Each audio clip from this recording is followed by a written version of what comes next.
Alan, you have seen the film. This is a movie on Netflix that's caused quite a bit of controversy. So tell me the story of Leave the World Behind. Okay, the story is about a family.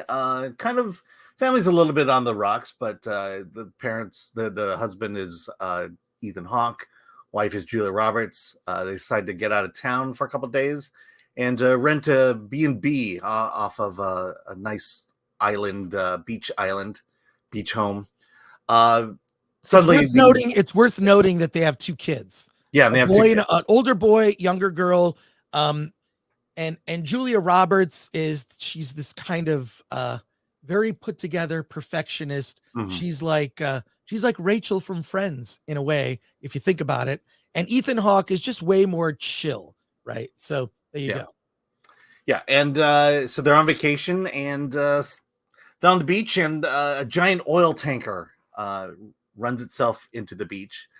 Also, they lose internet. They lose all communication. The internet is down.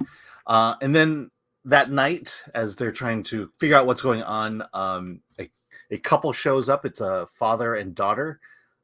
Father's played by Mahershala Ali. And they own the house, or maybe they don't. And so now we have, but they need to stay because there's nowhere to go. He's dressed in a tux because he came back from the symphony. And so this mystery plays out. What's happening in the world? Something horrible is happening in the world that no one can seem to figure out because all communication is down. And now it's a game of trust. Do we trust one another? And of course, if you've seen the clip, race kind of plays a part of it.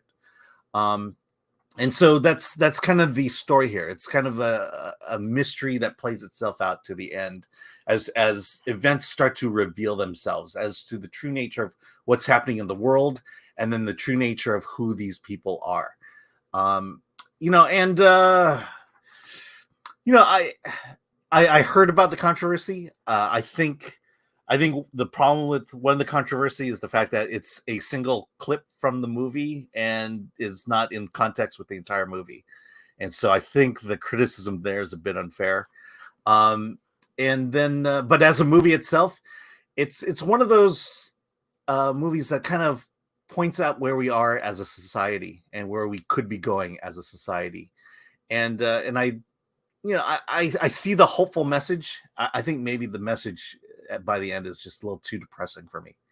The ultimate outcome is a bit depressing, but maybe it's there to serve as a warning. That's kind of how I took of it. It's kind of one of these, Twilight Zone. This is where we could be in months from now if we don't change things. Chris, what did you think? Your description of the story is fairly accurate. It should be noted that, and I've watched a couple of video essays on this, which is really interesting. Look at the use of the color by the director, Sam Esmail, who I think did a fantastic job. This is a thriller. This is a thriller about the end of the world. Yeah. And it doesn't end with a bang or an explosion. It ends with basically the breakdown of society. Mm-hmm. And you're seeing it happen. And it doesn't happen in a moment. It happens in a series of moments where Mahershala Ali's character, he's a money man. He moves money around. He's in the world of finance. It's not made particularly specific what he does, but he speaks with some people that are very much elite, right? Mm-hmm. And he basically gets wind that like something bad is going down in the world. All the elites are fleeing to their bunkers, and things are about to go south, at least in the United States. It's a very real scenario. And of course, there's a lot has been made about the fact that the Obamas are one of the producers of the show. I think that was probably a plus from the standpoint of talking about how this could actually happen, this confusion where, you don't need to invade the country. You just need to divide people. You break down communication, and then the rest does itself. So it's a story of these two families that are kind of thrown together accidentally. They rented Mahershala Ali's character. They rented what's his name? I have it here. So what'd you say? His character's name is George. Okay. His character's name is George, and George has this amazing house that's outside of the city. Beautiful home out in the middle of nowhere. He rents it out as an Airbnb on occasion, and of course, the family, Amanda and Clay, played by Julia Roberts and Ethan Hawke, and their two kids, rent it, and then they're kind of thrust together because he leaves. He got some notification in the middle of the symphony and decided to get out of the city, and then things from there went to hell. All TV and communication went out. Only emergency broadcast network was there, and even that wasn't really functioning well. Suddenly, all sorts of mysterious things start to happen. A bunch of flyers are dropped from a plane. These red flyers. In fact, you can't tell what it is from the distance. You see these flyers, then you look at it. The son knows what it is because it's all in Arabic and it says "Death to America." He can read it. It's like, oh, "Death to America." I've seen that in a video game. That's what it says. Mm-hmm. Then they begin to hear these weird sounds and pulses that begin to make them sick.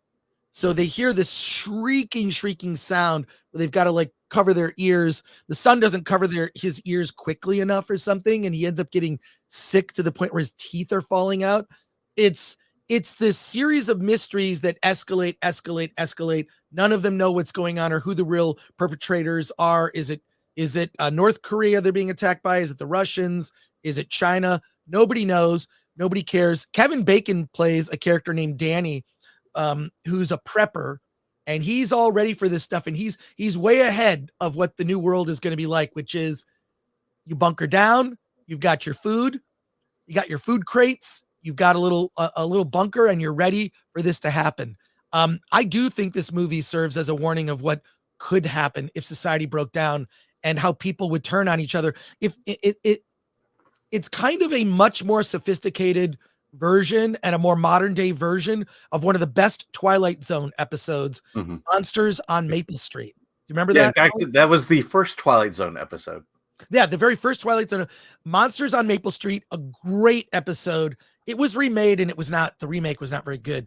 But that episode I remember seeing as a kid, and it just showed you, because one family had a bunker and everyone in the neighborhood, based on their paranoia, begins to turn on each other. Mm-hmm. This is the modern day version of that. We're so connected to our devices and we can't do anything without them. We can't order food. We can't navigate a map. We're such a slave to our black mirrors that we're incapable of surviving with when they're taken from us. This movie is a warning. The thing is this, Julia Roberts, she is a very you could just call her a Karen. And Mahershala Ali's daughter, Ruth. SJW. Yeah, she's total. Yeah, and she's totally like, hey, there's a line which says, you can't trust white people. I think mom would agree with me. That line is in there. A lot of people have pointed that out. It's in the context of the movie, makes perfect sense. They don't trust these people that are in their home. Julia Roberts doesn't trust Ruth. So there are redemption arcs with these characters. So the point is that I want to see a movie with flawed people. I want to see a movie with characters that begin one way and maybe you'll see some positive change, or at least a step toward positive change. These are amalgams of real types of people. Now, if you've seen some of the video essays, which are really interesting, the use of the color blue is prominent throughout the film. And if you really look at it, you see that Julia Roberts' character, Amanda, represents one end of the Democratic Party, and Ethan Hawke, Clay, represents a different end of the Democratic Party. More of a centrist, right? Mm-hmm. More of old school Democrat. Yeah, the hippie kind of. The hippie kind of like, live and let live and everything's cool and whatever. And then the color red means something else, obviously. Now, you could read a lot into it, or you can just enjoy it as a thriller. I think this is fantastic. It's the best thing I've seen on Netflix in a long time. And I've seen like Maestro and all the big, I think this is fantastic. if you take it as a thriller that's got a little message underneath, it's there, but it doesn't force the message. That's the thing that I do like about this. Some people might be, taken aback by some of the lines, like that line about not trusting white people. It didn't bother me because her character is a bitch. Yeah. She's and it was well established throughout the entire film. Yeah. That line doesn't come out of nowhere. Yeah. She would say that. Yeah. Yeah. She instantly doesn't trust these people at their house. What are we even doing? This is like, she's questioning. Mahershala Ali is kind of like, George is like Clay's character, kind of more measured, more in the middle, but how they deal with this, the different ways they deal with it, and then the introduction of Kevin Bacon's character, I thought was fantastic. It's just, and the other thing is the sound design really works on you from the music, which is this sort of underneath the surface score of like something's wrong. And this movie, oddly enough, made me feel uncomfortable, but in a good way. But you see, like, this would be the seeds of how society falls apart. Who has the resources? Kevin Bacon's character, Danny, has some medicine. But wow, I thought it was, look, put aside any things you might think based on what you've seen in some YouTube videos. Watch this film and then watch some of the video essays that have popped up. I don't necessarily always agree with those. I always kind of think that they're like, well, you could see it that way or not, but I do think there is a very purposeful use of the color blue and the color red. Very, very much on purpose. But I thought this was fantastic, and I would strongly recommend it. 8 out of 10 for me. Alan, what did you think of it, and how would you rate it?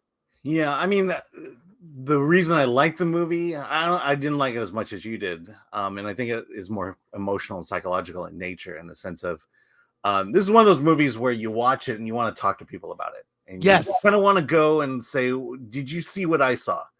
Because looking at the chat, I think we're all looking at this movie in very different ways. I tend to see it a little more your ways, in the way you do. But it was definitely anxiety inducing, because, I think watching this just felt like, wow, this could really happen.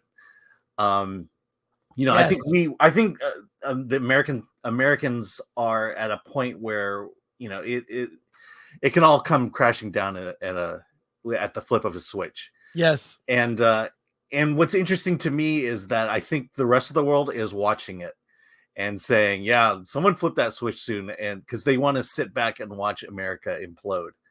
And I think this is kind of pointing out how it can be done. And that there doesn't need to be, a Soviet attack or a nuclear war. We could just make the Americans do it amongst themselves. Part of me is like, is this a warning? Is this kind of hopeful in the sense of, no, 100% it's a warning. Well, hold on. No, I just want to say that. Okay, sure. Is this hopeful in the sense of, hey, we could right the ship, or is it being prophetic and saying this is the inevitability? And I think that's where the discussion comes in. Because we are so divided, as Ming the Merciless has done so well, that is it too late for us to gain cooler heads, to step back from ourselves and say, what have we become? I think the next few years will play itself out. Unfortunately, we have an election coming up this year. Right. Yeah, unfortunately. But look, I think it's worth seeing, because it begins a discussion of, do you have concerns about this? Do you have a go bag you can throw in your car? The thing with the Teslas I thought was really interesting. Like, yeah. Oh wow, this could like stop all. We already have to contend with protesters blocking freeways, which I am not in. I'm sorry.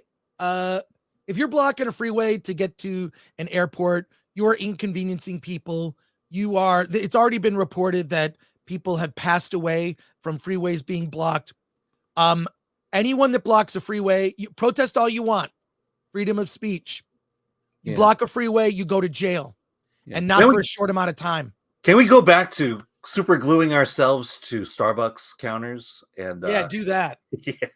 I just think the world is filled with some stupid people, and we have tolerated stupidity for too long. So I'm in favor of arrest them all. If you inconvenience me, you get arrested.